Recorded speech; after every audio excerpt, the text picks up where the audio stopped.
Hi there guys, Sam here. You join me once again in the Gulf R for another video on what is an absolutely glorious sunny day. Hopefully you can see me alright with the camera. Yeah, and just to talk about a few other slight minor niggles that I've kind of had. And again, a little bit around your kind of feedback on what I can do around that. But yeah, I'll get straight into the video really. But yeah, first of all, thanks so much for sort of like your comments and your sort of feedback, particularly on the last video. Around sort of issues where I sort of noticed a little bit of smoke from the engine, or not smoke, steam, you know, condensation or whatever it is from cold to a hot engine. Obviously you don't get that today because it's nice and sunny, but I've had a little check under the engine. You know, I've checked the oil levels and I've checked the coolant, and I'll put it up on camera as well. It's all looking healthy, and I think from a lot of your comments it does give me a lot of peace of mind, and hopefully gives others peace of mind as well. If you know, if you kind of, a lot of part of my channel is to build a community, and a lot of that is to help others in that kind of situation. You know, a Golf is quite a mass-produced car, and stuff like that, you know, I hope helps you out, and it certainly gives me a lot of peace of mind as well. So, you know, thanks ever so much for that. As for the car, it's been brilliant. I've actually got back from a trip to New Forest, which was quite good. It's sort of around, I suppose around 400 miles I was sort of driving. Fuel economy was ridiculous. I'll put it up on screen now. You know, I think it was sort of around, you know, on odd journeys it'll be like sort of 37 mpg, and sort of the overall round trip of about 370 odd miles I think I did around sort of 36, and that's really good. So it gives you a range of sort of 400 miles, and that's not going slow, you know, that's cruising sort of 70 miles an hour, having a little bit of fun every now and then, and some short journeys as well, going to pubs, restaurants and stuff like that. So the car's been brilliant for that, and you know, top gives me, you know, you can do that sort of daily rubbish to work, and then you can take it on a couple of days away, and it's absolutely brilliant. And the car was kind of faultless throughout it. I did however run into a slight problem twice actually, really. So the first one was when I got back from my drive. It was quite a long drive. It was quite a long day, I guess. And when I went into sort of like I don't really know what it's called. It's like a hatch just down here. I'll show it on screen anyway. And what I did is I dropped a screw it's like a plastic screw which I found when I first got the car, and I was like, I better keep this handy just in case. And it fell down the left hand side, and it managed to somehow get stuck inside the hole. And I couldn't for the life of me get it out with my finger or anything, and I can't actually shut the glove box without sort of it causing a bit of strain on the actual structure, because it's just a bit of plastic really. And yeah, I've had issues, and I sort of looked online, and someone sort of said to actually close it, you have to squeeze both sides and pull it down, and then clip it back out, and then I can probably get the screw out. I've tried squeezing it, but I feel like it's going to snap when you kind of squeeze two sides. It's just plastic at the end of the day. So I've kind of yeah, I would like a second opinion. At the moment I've just sort of left it open, not sort of leaving anything in it. But yeah, your opinion on that would be greatly appreciated, and if it's ever happened to you as well. But yeah, at the moment I have an opened little hatch, and for reference, the cars, this is no fault of the car at all. This is just me dropping something behind it. You know, I'm not sure what more they could have done in the design to stop a screw going around there. It's just, it is what it is. But it's just it's just a plastic screw, relatively large, but obviously enough to get in there, but you can't then get it out. So your feedback on that would be greatly appreciated. I did actually raise something with VW directly, actually, just to ask them. So I'll see if I get anything from that during the week. Bear in mind, I do this video on the Sunday, and I'll release it on the Thursday. So I might have heard something, and I might be able to let you know in the comments. So your opinion on that would be brilliant, really, just to let me know. The second thing was I had, again, long journey, you're tired, it's late, you know, whatever, and that's my excuses anyway.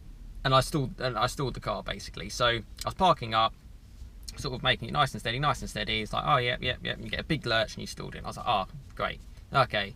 Sometimes when you stall it in the past, I've just sort of like, yeah, I'll just go into the pub, whatever. Obviously not to drink, but you know, to have a meal. And as I sort of left off the brake, the car was then rolling forward, and of course, because it's an electronic parking brake, it hadn't engaged itself. It stalled, but it hadn't engaged itself. So even though I had my foot flat on the brake, which would normally engage it, and then you'd left off, it wasn't doing anything. So that was a bit of a weird one, and I do wonder if you can't get the battery to start back up, or the car to start back up, or whatever, are you in a position where you can't actually manually engage the handbrake? Again, because it's all electronic. I didn't actually try pressing sort of like the buttons on the left, but all I did was I started it up again, pushed my foot on the brake, turned it off, and it was all fine. But I am new to this kind of auto handbrake kind of stuff, and it's just a little bit interesting, you know. Obviously we're in an electronic age for everything. Does it leave you at risk that you can't actually engage it manually before the electronics are down? Where obviously with your handbrake, you know, it's manual, it's a little bit more tried and tested. So that was a little bit weird, and it got me thinking as well on the kind of same day where I had the small minor issue of my sort of hatch being left open. So yeah, just a few little things to kind of mention there, a few little niggles, which again, I'd love your feedback on it. And a lot of these kind of videos that I'm trying to do is to help others as well, because it's a generic thing. You know, I own a Golf R, but all these things are from a generic Golf. Well, today's video is anyway. And yeah, to get your feedback to help me is absolutely fantastic. But for me, the bigger part is the whole community of kind of the Golf R, the Golf, VW, whatever, any car that I kind of go through or will own in my life. And that's kind of what it's all about. I do like the mass-produced kind of cars. And yeah, just another little thing, and I would really appreciate your comments and your feedback on it as well. But that's really it. The car's been brilliant. As you can see, I've just come back from a cycle. You know, such a glorious day. I just wanted to enjoy myself. Yeah, really, really nice. Good to see the sun back in February. Can you believe it? And also to go out in the car, although I am actually going out to get some shopping, so not really the most exciting journey in the car. But yeah, certainly a few more fun drives with the sun out, certainly to enjoy it. Yeah, it would be great. And I think the motorsport season's coming back into swing. Formula 1, touring cars, you know, all that kind of stuff. So it's going to be quite exciting on the car front. But yeah, other than that, the car's been brilliant. And you know, you know, over the last sort of 4 or 5 days I've been off from work and had a little bit of a trip away. It's so brilliant. You know, I can park it up anywhere, and it just sort of blends in a little bit with the colour as well.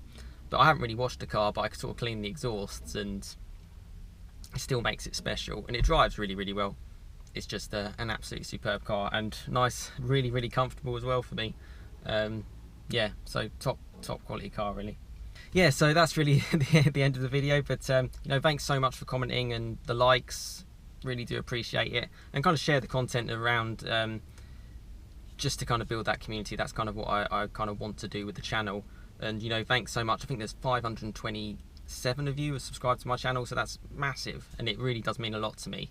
And I think the kind of views that I'm getting as well, which is fantastic. It just shows that you're obviously, you know, you're interested in the content that I have. And you know, I do like to think of it as kind of like a video-based forum in some aspects of what I do, to kind of help people out. And yeah, hopefully it does. But as for the Golf R, as I've said in numerous of my many other videos, plenty in the back catalogue, as I've said before, the Golf R is top class.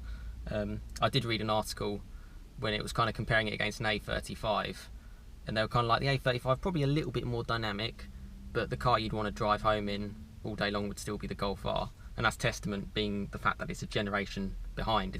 I mean, technically the Golf R is 2014, it kind of came into fruition. So yeah, fair play up against a 2019 A35. It's still a brilliant car. I absolutely love it. I feel like I'm in an absolutely modern day car, and you know, it really is a special car. You know, if you ever get the opportunity to buy one, own one, drive one, take it and enjoy it. You know, you only live once in life.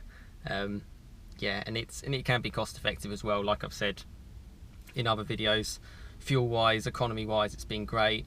Tax is only £140 for mine because of the new tax break after April 2017. Insurance is decent for me as well, surprisingly. I don't know how.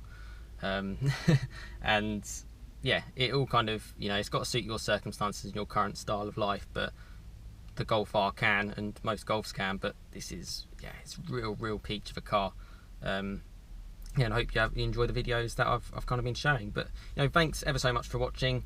As I've said, you know, please share the content around. It means a lot. Like if you've enjoyed this video, that kind of gives me an idea of what kind of videos to show you. yeah, and thanks ever so much for watching, and again, have a fantastic rest of your day, weekend, week, and I will see you again next time. Thanks for watching. Cheers, guys.